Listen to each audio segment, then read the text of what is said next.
Namaste, Amisha Kushto I am JVN Dr. Minakshi, Assistant Professor in Department of Shalakya Tantra, Faculty of Ayurvedic Science, Jyoti Vidyapeeth Women's University.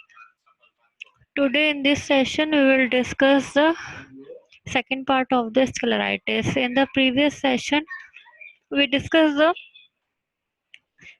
classification of scleritis, the basic clinical features of scleritis.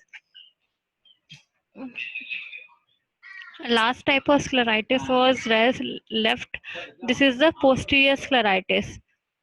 It is an inflammation involving the sclera behind the equator, and the condition is frequently misdiagnosed. It is characterized by the features of associated inflammation on the adjacent structures, which include the exudative retinal detachment. What is the retinal detachment? It is the separation of the neurosensory retina proper from the pigment epithelium. Normally, the neurosensory retina proper and the pigment epithelium are loosely attached to each other with the potential space in between. Hence, actually speaking, the term retinal detachment is a misnomer and it should be retinal separation. What is the exudative retinal detachment?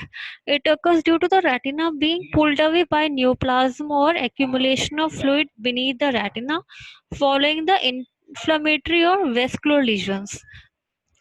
Next is the macular edema. It is the edema fluid collection in the macula, which is a part of retina.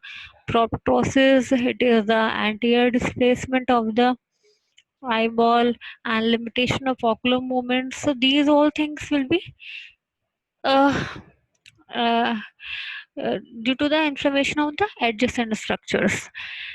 Then we come to the complications. What are the complications of scleritis? So there are quite common with necrotizing scleritis and include the sclerosing keratitis, keratolysis, complicated cataract, and secondary glaucoma. So there can be sclerosing keratitis. What is keratitis? Keratitis is the inflammation of cornea. So there can be inflammation of cornea with calcification, which is inactive calcification. It means implication of the inflammation of cornea complicating scleritis. There will be opacification of the corneal stroma. There will be calcium deposition in the corneal scar. Then there can be keratolysis. Lysis means the breakdown. Then keratolysis, it is the breakdown of the cornea, wearing down of the cornea. There can be complicated cataract. Cataract is a disease of lens, whereas the lens becomes opaque. And in case of complicated cataract, it is caused by the it is secondary cataract. Cataract caused by any other disease is called the complicated cataract. Similarly, there is secondary glaucoma. Glaucoma caused due to other disease.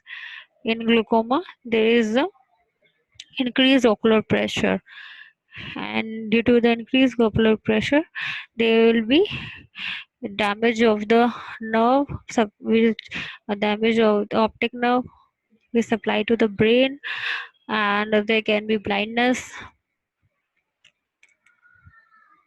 Then we come to the investigation part. The laboratory studies may be helpful in identifying the associated systemic diseases or in establishing the nature immunologic reactions. So for that we have to do the total leukocyte count, differential leukocyte count, and erythrocyte sedimentation rate. Then we could do the serum levels of complement. C3 serum blood test is done. This blood test measures the activity of certain proteins, and protein is a part of the complement system. So C3 component. serum levels are test is done. Then immune complexes, RA factor, anti-nuclear antibodies, these all tests are done.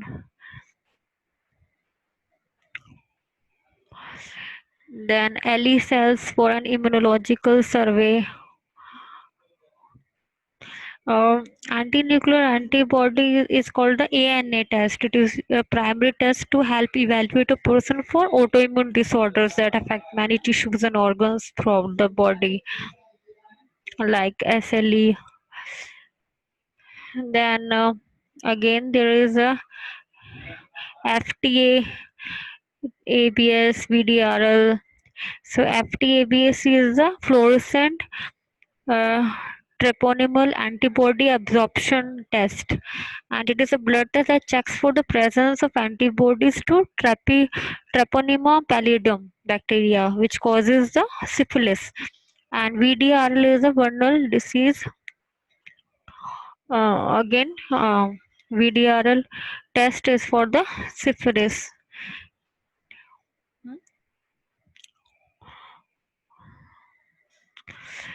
Vernal disease research laboratory test.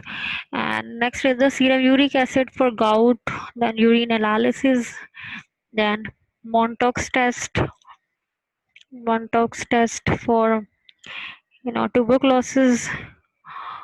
For it is a test for immunity to tuberculosis. Using intradermal injection of tuberculin, then X-ray of chest, paranasal sinuses, sacroiliac joint, and orbit to rule out foreign body, especially in patients with nodular scleritis. Then comes the treatment part. Then treatment of the non-necrotizing scleritis and the necrotizing scleritis. In case of non-necrotizing scleritis, it is treated by topical steroid eye drops and systemic indomethacin 100 milligram daily for a day, and then 75 milligram daily until inflammation resolves. Then next is the necrotizing scleritis. It is treated by topical steroids and heavy doses of oral steroids tapered slowly. In non-responsive cases, immunosuppressive agents like methotrexate or cyclophosphamide may be required. Subconjunctival steroids are contraindicated because they may lead to the scleral thinning and perforation. So we should avoid the injections. Subconjunctival steroids in the form of injections below the conjunctiva, they cause the thinning of sclera and may lead to the perforation also. So in topical steroids are given, oral steroids are given, and later on the dose is tapered down, and in which these are non-responsive cases when methotrexate or cyclophosphamide may be required. So this was the treatment of scleritis, which is a serious disease as compared to the episcleritis and may lead to the blindness. Therefore, they should be treated first. Uh, Here we complete our session.